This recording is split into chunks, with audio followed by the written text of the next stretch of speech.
She won't come out. Oh, kids are great with animals. He has a way with the dogs. It's not really about him.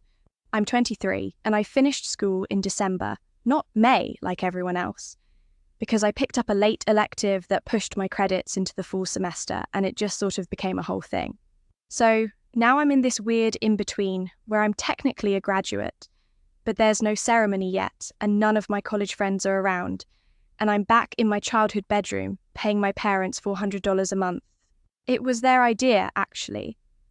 They said it would help me take the debt seriously, and I think they were right. But it also means I think about the $400 constantly in ways I didn't expect. Like, whether I've earned the right to have an opinion about the thermostat. My cat has been with me since sophomore year. She's a tortoiseshell, and I've never given her a name that stuck. I've tried 3 or 4 over the years, and none of them ever felt right. She's not a friendly cat. She's not unfriendly exactly, but she has a very specific idea of how close a person is allowed to get, and she enforces it without warning. When I moved back in, she found the sunroom almost immediately.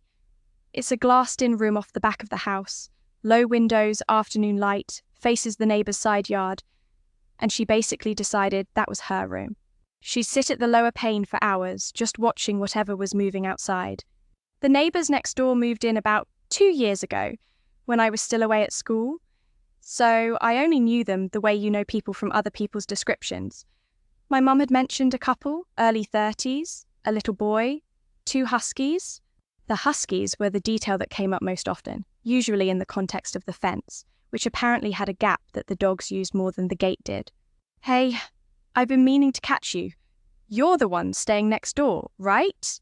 Yeah, I've been back since January. He asks about that cat every single morning. I'm not even exaggerating. She sits in the window. So we were thinking, maybe sometime we could just pop over and say hi to her. The afternoon it actually started, I was coming back from a grocery run, and the neighbour was in her front yard with the boy when I pulled in, and she walked over while I was still gathering the bags. She was friendly immediately, in the way some people are where the friendliness is so efficient it's almost like a handshake. She introduced herself, said her son had been watching my cat in the window for weeks, and completely loved her, said it in a way that was clearly meant to be charming, and also clearly was charming, and then she asked if she could bring him over to meet the cat. Just like that. Not when would be good, not is that something you'd be open to, just the kind of ask that assumes the answer is obvious and the only remaining task is logistics. She's not really used to people coming over. Oh, that's totally fine, we're not in a rush. I'd have to check with my parents too, it's kind of their house. Of course, totally, just whenever it works. Does she bite? Yeah, sometimes, if she doesn't know you. I was still holding 2 bags of groceries, slightly off balance, and I did the thing where I didn't actually answer the question directly. I said something like, she's pretty skittish, and the neighbour nodded like that was a personality trait to work around rather than a reason.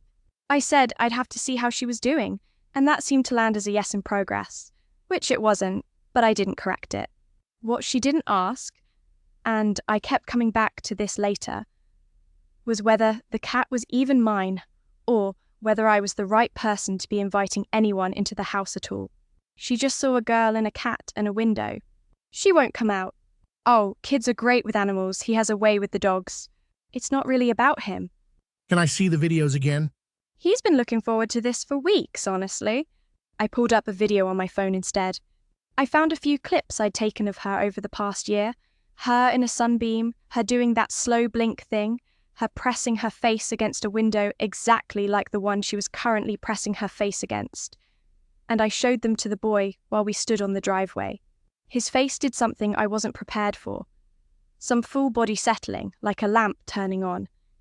And he watched the videos for a while without saying much, and then looked up at the actual sunroom window where the actual cat was actually sitting and just stared. His mother watched him watch the window, and then she looked at me, and the quality of her friendliness shifted slightly, just a degree or two, the way a room changes when a cloud passes over the sun. She said something like, he's been looking forward to meeting her for weeks, and I said something like, she's really not good with strangers. And that was when the neighbour said it, casually, conversationally, in the same tone she'd used to ask the original question. She said it was a shame to withhold that happiness from him. Withhold. I just meant it's a shame he got so attached to the idea. Right. Is the cat still in the window? He'll get over it. Kids are resilient. I don't remember what she said after that because I was still back on that word, withhold, which is a word with a very specific shape to it. Like the cat was a thing I was holding behind my back. Like the window was a favor I'd been declining to give. The week after that was normal, mostly. The cat sat in the sunroom. The neighbour's kid was in the backyard a few times, and once I saw him standing near the fence looking at the sunroom window. Then my mom mentioned, at dinner, in that grocery list voice, that there was a post in the neighbourhood Facebook group. She said it the way she says most things. Without editorial, just the fact of it. And she slid her phone across the table so I could read it. The post was about outdoor cats. It was framed in the language of community concern, property values, local wildlife, the usual architecture of a grievance dressed as policy. It asked the HOA to consider formalising a restriction. It was written by my neighbour. The same neighbour whose huskies had 3 separate entries on that same page in the past year. 2 about the fence gap and 1 about a mess in someone's front garden, all logged by other people, none of them by me or my parents. My dad hadn't said anything at dinner, except that my parents didn't even have an outdoor cat, which was true. My cat hasn't been outside in years and has no particular interest in going outside, which means the restriction, if it passed, would change nothing about her life, and technically nothing about mine.